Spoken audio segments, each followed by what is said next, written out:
जयमाल का कार्यक्रम नहीं होना चाहिए, ये शास्त्रवत नहीं है। शास्त्रों ने इसको निषेध किया है। पता है जयमाल किसका हुआ था? जयमाल राम जी का हुआ था। क्यों? उसका नाम ही है जयमाल, मतलब विजय का माला। राम जी ने क्या किया था? धनुष को उठाया था, धनुष को राम जी ने तोड़ा था, विजय प्राप्त किया था राम जी ने। उस दिन राम जी के गले में जयमाल पड़ा हुआ था, माँ सीता जी ने डाला। लेकिन आप बताओ, जो आजकल के विवाह हो रहे हैं, ये लोग कौन जग जीत के आ रहे हो? लेकिन हर विवाह में जयमाल, हर विवाह में जयमाल। और जयमाल के चक्कर में 12 बज जाता है, 1 बज जाता है, 2 बजे से विवाह प्रारंभ होता है।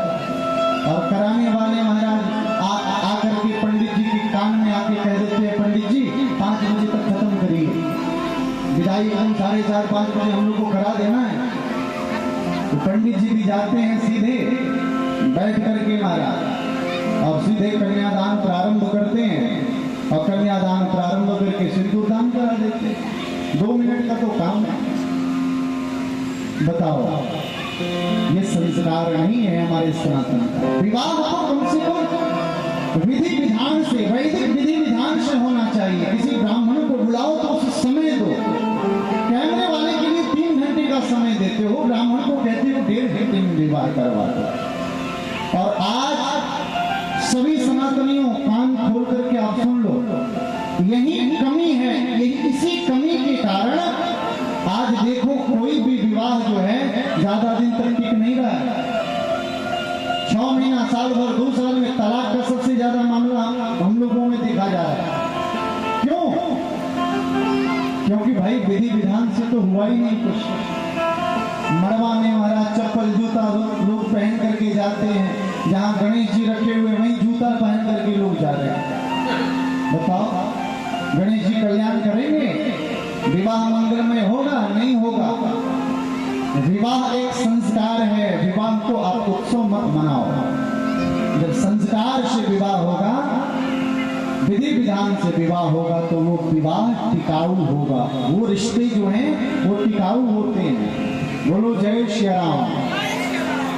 तो भैया इस परंपरा को थोड़ा थोड़ा आप लोग कम करो, जिससे विवाह को संस्कार बनाया जाए। विवाह संस्कार है, उत्सव नहीं है, महोत्सव नहीं है विवाह। भोले बाबा के विवाह में क्या हुआ? वेद मंत्र मुनिवर चरही, जय जय जय शंकर सूरत। खूब वेद मंत्रों का उच्चारण हुआ है। आप भी ये नियम लागू करिए। 50 लाख रुपया भी आपने खर्चा हो जाता है हो, लेकिन 5,000 का बढ़िया ब्राह्मण आप नहीं लेकर के आते हो। ऑर्केस्ट्रा में महाराज 50,000 खर्चा हो जाए और 5,000 के ब्राह्मण को देना हो, बढ़िया विद्वान ब्राह्मण को, तो आप पंडित जी से कहने लगते हो, पंडित जी आप तो लूट रहे हैं महाराज, इतना थोड़ी होता है दक्षिणा। बताओ, जिस ब्राह्मण के मंत्र के द्वारा आपका विवाह संस्कार संपादित होगा, जिस वैदिक मंत्रों के कारण वो रिश्ते टिकाऊ होंगे, भगवान की जिस पे कृपा होगी, तो ऐसे वैदिक ब्राह्मणों के साथ हमारा क्या व्यवहार है? लाइट वाले को देते हैं, बिजली वाले को देते हैं महाराज, टेंट वाले को, पंडाल वाले को, लेकिन ब्राह्मण को, श्रेष्ठ ब्राह्मण को बुला करके और सुंदर विधि विधान से विवाह करवाओ अपने घर में। और तब देखो उसका फल, तब देखो उस विवाह में कितना आनंद और कितना मंगल होता है। ये नियम है, ये हमारे शास्त्र बताते हैं। तो कल हम लोगों ने भोले बाबा का सुंदर विवाह